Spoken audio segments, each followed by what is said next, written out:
Hello, everyone, and welcome back.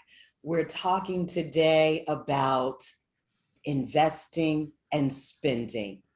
And so just to recap we already talked about bucket one, which was paying for the things that you need, and bucket two, savings. So if you missed those two, please go back and take a look at those two. I think you're going to find some really informative tips on how to talk to your kids about money. And so today we're going to tackle this, what can be complex topic of talking to your kids about investing. Dean is going to handle that. And then I'm going to come back and wrap up this 4-bucket methodology with talking about spending. Yeah, I got the fun part this time. So we'll talk about that. So with that, let's dive in. This is how to talk to your kids about money with Deanna.Brown of Lakeview Capital Partners and Valerie Chaney of Valor Consulting Incorporated. And so today, let's jump in and talk about investing. Deanna? Hey, Val, I think that investing's fun too. It is, it really is. But I'm like, I'm a nerd like that. I think they're gonna like spending too. Okay, so the investing part, you're right. It is complicated, it's complex. It doesn't have to be, but with your kids, you're gonna have to just simplify it and put it into their terms. And it depends on their age. So my kids right now are 9 and 11. And I do talk to them about investing, but they don't quite understand about the stock market yet. So just to reiterate, bucket one, we talked about paying for the essentials, what things need to get paid.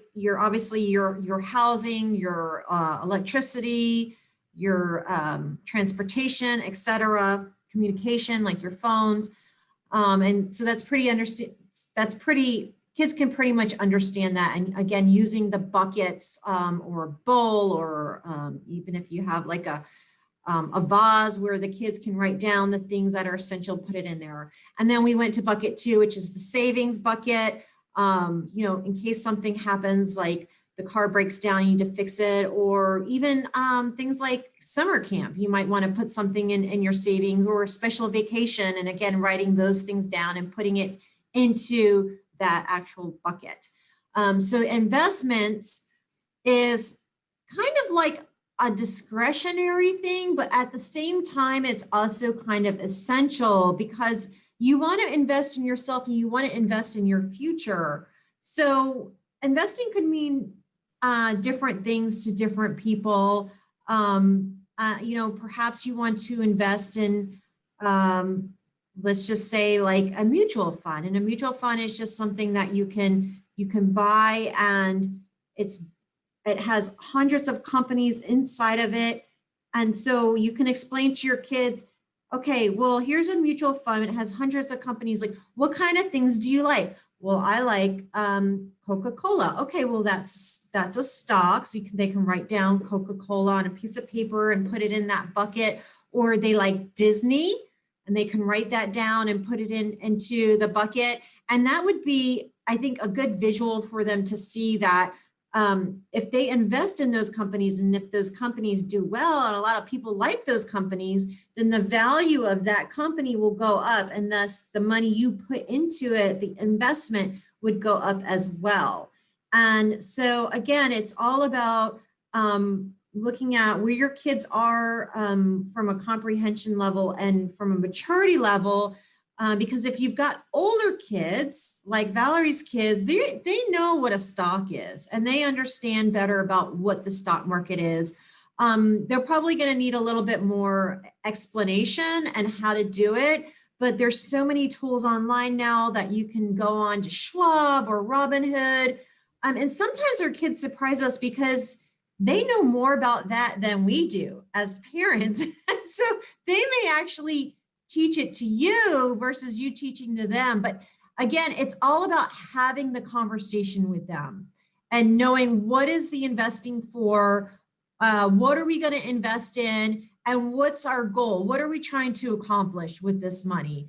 And it could be any sorts of things that could be accomplished, but even the learning process of just doing it is kind of fun, I think, fun and an accomplish in itself. It's very rewarding to see when you invest in something and then see that reward and see that gain that comes from it.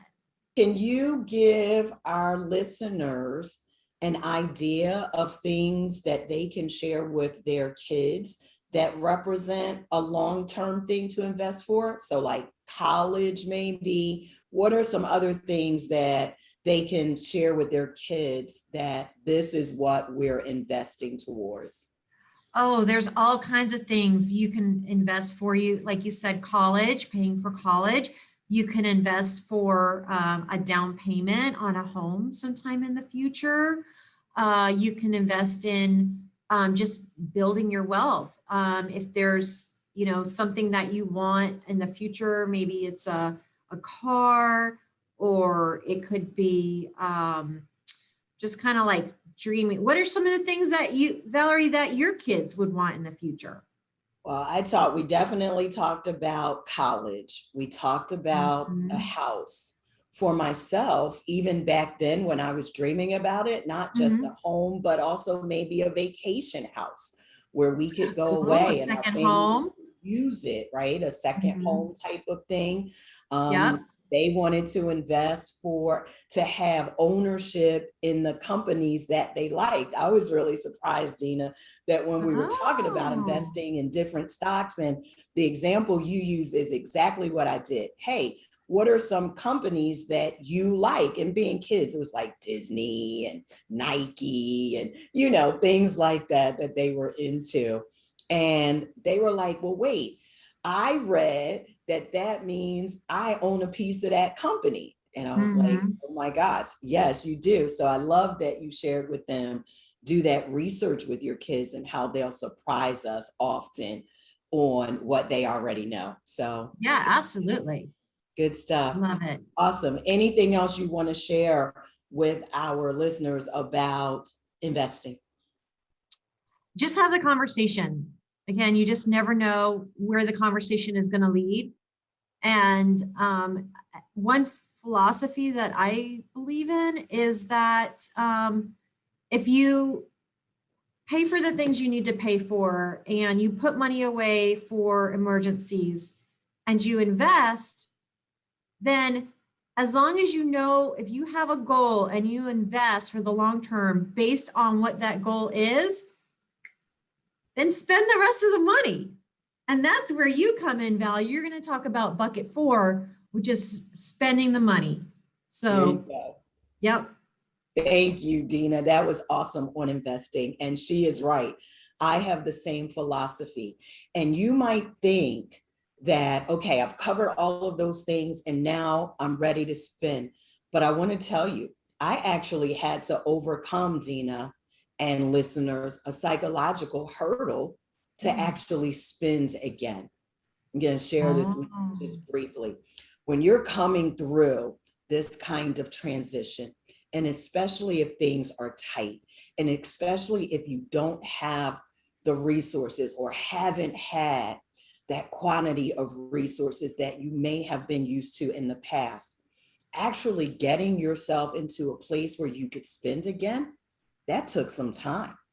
My kids were ready. They were, when I started talking about, hey, we have a little extra, what should we spend it on? They were like, buy everything. But honestly, I was really scared to do it because I was panicked that I would somehow, if I spent it, end up where I was before. And that was scary for me. But I want to tell you that I did it. I overcame my fear. I did it anyway because it was irrational. I had prepared. I had paid for everything that we need, and I could pay for everything that we needed at the point that I was introducing spending again. And you will too. I had saved for those emergencies and could cover that. I did have money set aside to help my kids with college and other things that we wanted to do. And now I really was free to have some fun. And so I wanted to share that with the parents first, because it can, for some, be an emotional and psychological hurdle that you actually have to overcome. And so once you do, once you can get past that in your own mind, sit down, because your kids are probably going to be like my kids, buy everything. Let's rein them in, right? The same discipline that we used in those other three buckets, let's use it at this one. And so I am a fan of a budget. I don't care of what it's for. I'm a list person. I use lists for everything. Let's do the same thing I shared with my kids for our spending. Each person come to our family meeting with three things that they would like to buy.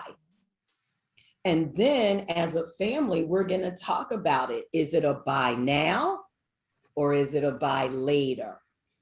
And we also came up with what is the amount of money that should be in our spend bucket. And once we determined how much was going to be in our spend bucket, and see, we're reinforcing these same principles that we used in bucket 1 and 2 and 3. Once we know how much is going to be in our spend bucket, parents, you get the final say. Then we can determine in my family, there were 9 things that we wanted to buy.